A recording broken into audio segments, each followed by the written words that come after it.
How's it going, folks? This is the Red Rogue, and today we'll be talking a little bit about the new leveling system, and how you can make not leveling your alts a very effective way to farm up mats for making/saving gold, whether it be through crafting and selling legendaries, selling the mats outright to people trying to power level their own professions, or using this to save yourself money and time so you can use them for your professions. So let's get this and our first pseudo alt started.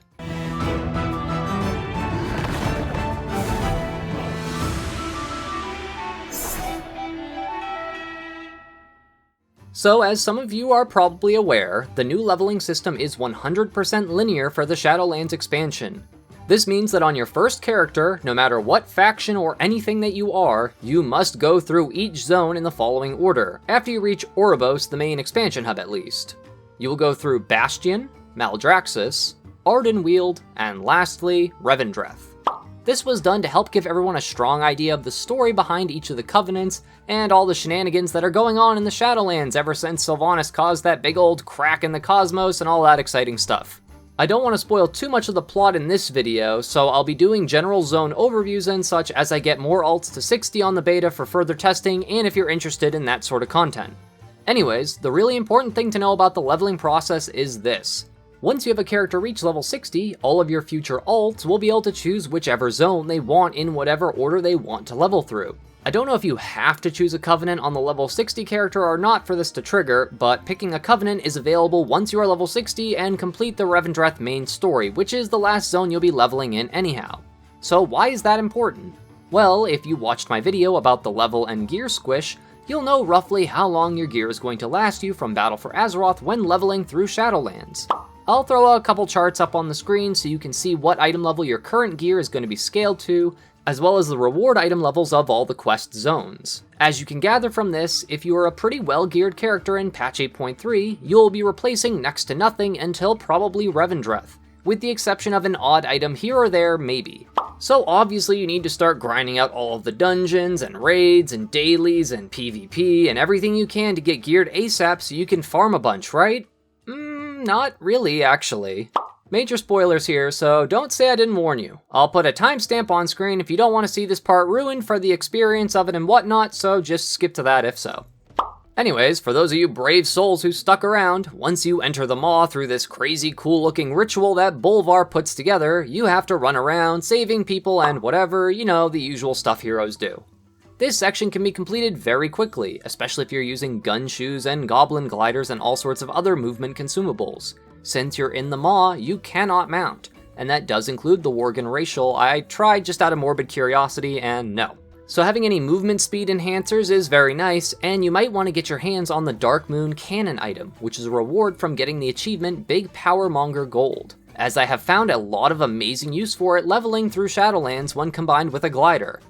Anyways, you can get through the Maw introduction easily in half an hour with movement speed increases, and once you've done it before, since you'll know where to go for everything in the future. Okay, shh, I'm gonna do something really funny, because if there's anybody that skipped, this is gonna make them freak out. Watch this. And then you subdue Mecha Arthas to finish the introductory scenario. Oh, you're here awfully early. I guess I didn't put that timestamp in the right spot. Whoopsie, expansion spoiled, sorry.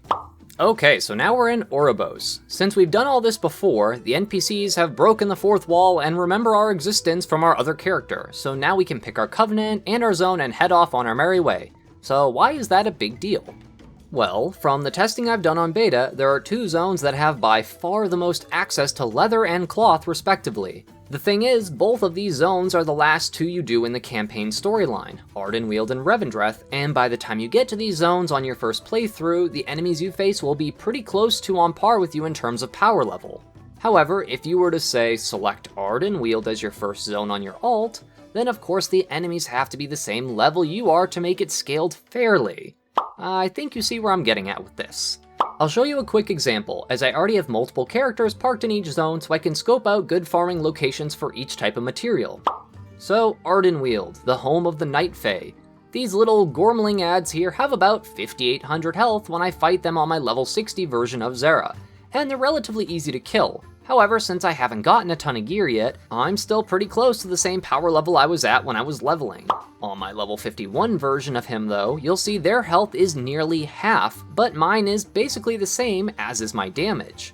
But with this being the beginning of the expansion, there will be no Mythic Plus to just binge on, and dungeons are going to take a while on top of the fact that they've lowered the drop rate of gear in Mythic Plus. So this is a lot of time to be losing at the beginning of an expansion when these materials and these legendary craftables are going to be worth their most.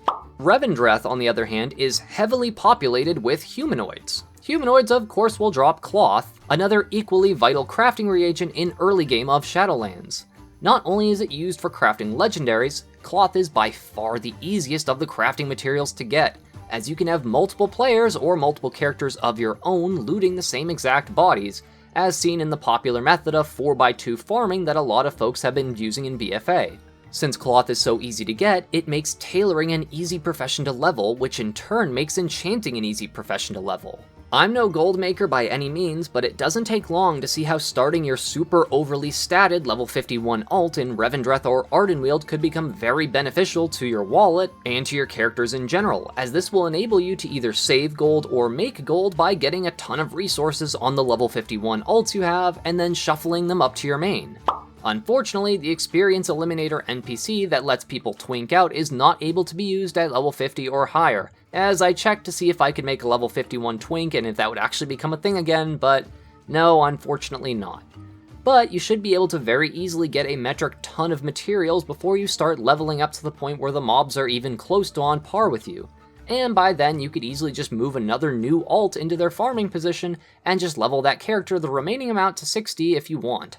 As for farming locations, well, I'm still learning them as I make these videos, since I decided to start looking into the crafting professions and legendary process this week, so I'm finding new and spicy locations to get stuff as I play. In this video, you saw a couple snippets of the best ones I've managed to find so far for cloth and leather, but I'm sure with a bit more digging I can find some other really good ones. Or, however, is going to be a bit of a pain, which I'll have to elaborate on in a follow-up video for this series. I hope this video was enlightening / useful to you folks. I've already started scheming up ways to get my hands on some of them sweet legendaries for both my own personal use and to sell, as I'm very confident they and the mats associated with them will be a very hot commodity. If you liked this video, let me know in the comments, and if you're new here, hi, I'm Zera, the Red Rogue, or Red, or RR, or whatever people call me. Usually it just ends up being man or bro, so whatever works for you. I do new content every weekday, and I try to cover a pretty good variety of things, with a side of favoritism towards rogues, of course. For those who already knew all that and more, I can only imagine you're either clairvoyant, or a regular watcher / subscriber of mine. Either way, thank you for hanging out, commenting, and checking out the videos, as all of these things really do mean a lot to me and it helps the channel grow immensely. I'm also on Twitter now, over at Zera the Red Rogue, if you want to hit me up there as well. I'm not too much of a social media user, but I do check it on a pretty regular basis while working on all this other stuff. Thank you so much for watching, this is the Red Rogue, and I'll see you all in the next video.